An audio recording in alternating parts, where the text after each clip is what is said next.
Good morning and welcome to the Saturday special of Dr. Lamba's Awakening Call. Well, today is Saturday and tonight when you go to bed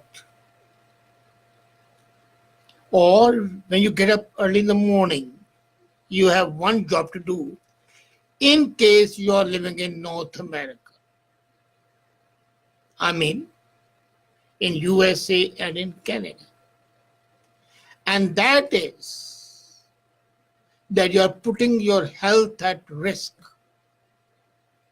You are indulging in a twice yearly time shift ordained by the government of USA and Canada, along with 70 other countries which practice a strange, unexplicable, scientifically proven to be harmful practice, usually called the daylight saving time. So you put your clocks ahead by 1 hour, advance them by 1 hour. Tonight, that is the night of Saturday and Sunday, at 2 in the morning. And this change, which began in 1980, continues, although there is a strong reaction to that. And many states have decided to go back on that. When I say states, I mean in USA and in countries. Well, this is basically a Sisyphean task. Every March, every November, you decide.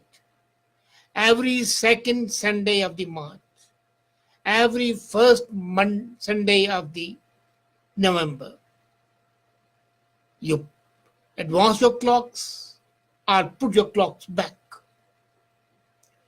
Now, why this started? This system started way back in 1918, and it was an attempt to save energy during the time of World War I. Because at that time, the darkouts had to be there, and the government decided to implement it, to A, to save energy, and B, to aid in the process of creating dark. The idea was to maximize sunlight hours during the summer and minimize them in the winters. So what they did, during the longer days of the year, they were taking 1 hour of the morning, and when they are sleeping, adding it at the end of the day. So daylight saving time, today, about 70 countries practice this. The first country to practice this was USA. And the second, very interestingly, was its arch enemy at that time, and now once again becoming its enemy, that is Germany. Of course, Canada followed USA because, as I usually say, when USA sneezes, Canada gets bad cold. And that's what happened. Now, this pairing and falling back of the clocks in the autumn and pairing that's advancing the clocks in the spring, lot of impact. And WHO, Harvard University, Hopkins Institute, and a host of other universities have done research, and they have found that apart from mild annoyance at getting up in the morning, it has potentially severe consequences. There's a higher risk of heart attacks. There are increased fatal car crashes, and naturally, harsher judicial sentences. And yet, many business interests side with the annual observing of the daylight saving plan, often incorrectly called daylight saving time, because these pesky time changing is not daylight saving. It is just advancing your clocks forward or backward. And as I said earlier, people all over USA are fed up with this. 18 states have passed resolutions stating that this system should be put to an end. And Florida has been the latest state to do it. And they are now joining forces to stop this clock craziness, I would call it. Now, this has an impact not only on the local people, but it has also a lot of effect on the time zone travelers, the people who travel from one time zone to another time zone. And especially if those time zones don't synchronize their clocks with your time. Now, as I was saying, that this year-round daylight saving plan was implemented during First World War. And initially the name was not daylight saving plan, it was called the wartime. And when USA was not at war, the states, all the 50 states could do what they want with the daylight saving. Some states would change it, some states would not. But that's what is a patchwork. And it caused a lot of problems. It caused problems in the time zones, in the TV stations, in transportation agencies, and nationwide industries had to keep pace with shifting clocks in different states at different times. So 1966, the government came up, the federal government in the USA came up with a Uniform Time Act, and it imposed the uniformity of time observance across the country. Naturally, Canada followed suit. So this included setting the beginning and the end of the daylight saving. And though there were more amendments shifting the exact time and the stop time. So exact time was 2 in the morning. Now what was the astrological reason or scientific reason is not there. The only touted reason is, well, when the people go to sleep and they get up in the morning, they are afresh with the new timing. As if the brain can adapt itself so quickly. As the time, the time starts at 2 o'clock local time. As I said, second Saturday, Sunday in March. And it would end at 2 a.m. local time, first Sunday in November. And when it was introduced, at that time, it was only a wartime like income tax was. So income tax was also imposed as a wartime measure, but it continued. So has this concern.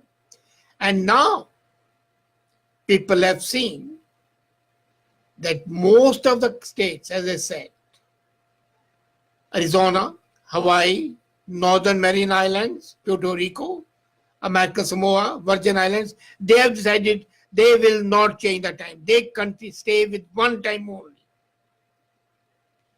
And if they can stay with one time, why can't others do?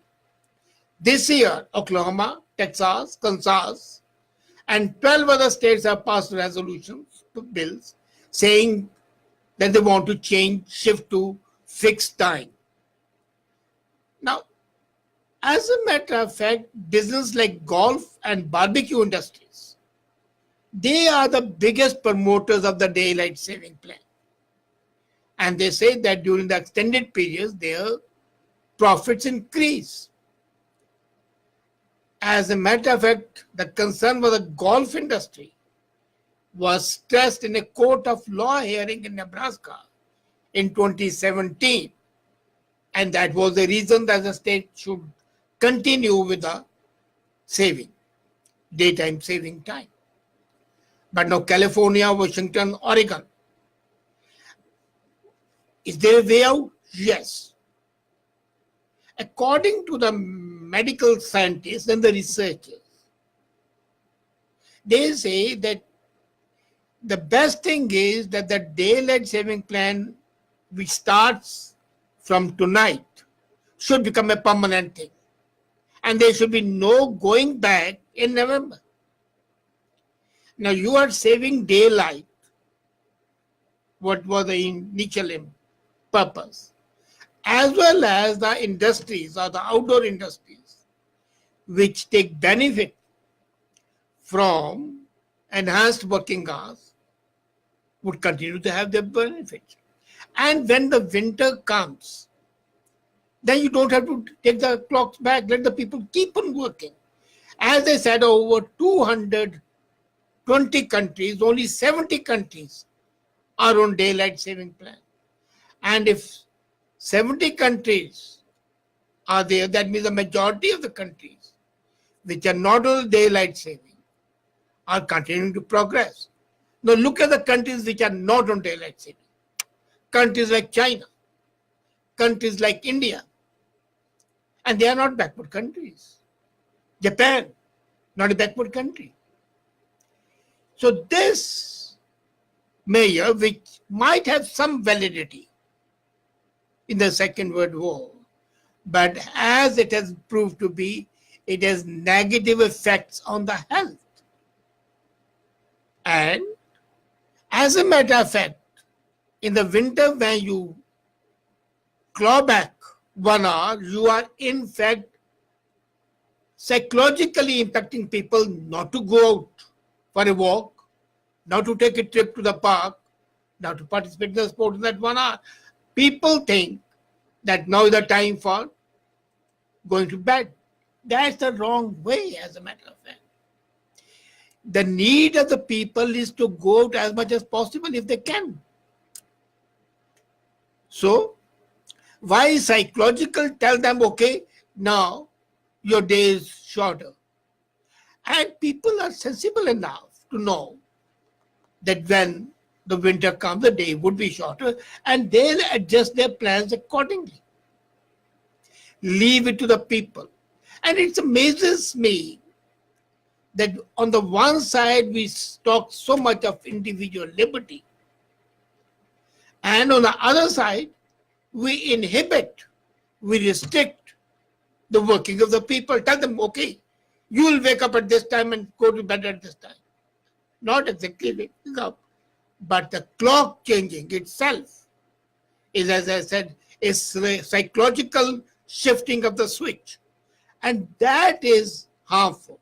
People get up in the morning, they go out and meet with an accident because their brain still is tuned to the previous 6 months. So, the Uniform Time Act, now the time is to change it and let there be one time for the year.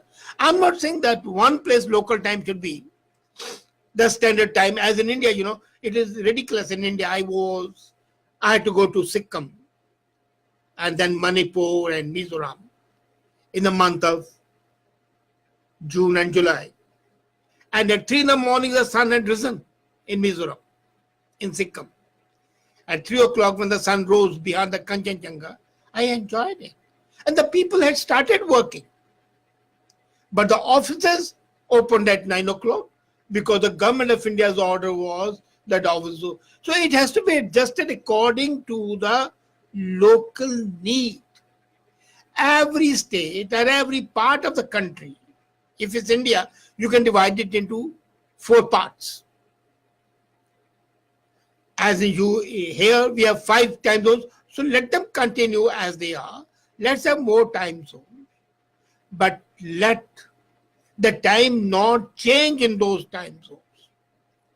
And that would lead a certain credence and a certain continuity to the time without undergoing. The only benefit of this daylight saving is that it reminds you to change the batteries in your smoke alarms. But now the smoke alarms are come which don't have any batteries. So even that benefit, which was a marginal benefit, has been eroded. It is high time that we have a year-round daylight saving rather than 6 months of daylight saving and 6 months of daylight laws.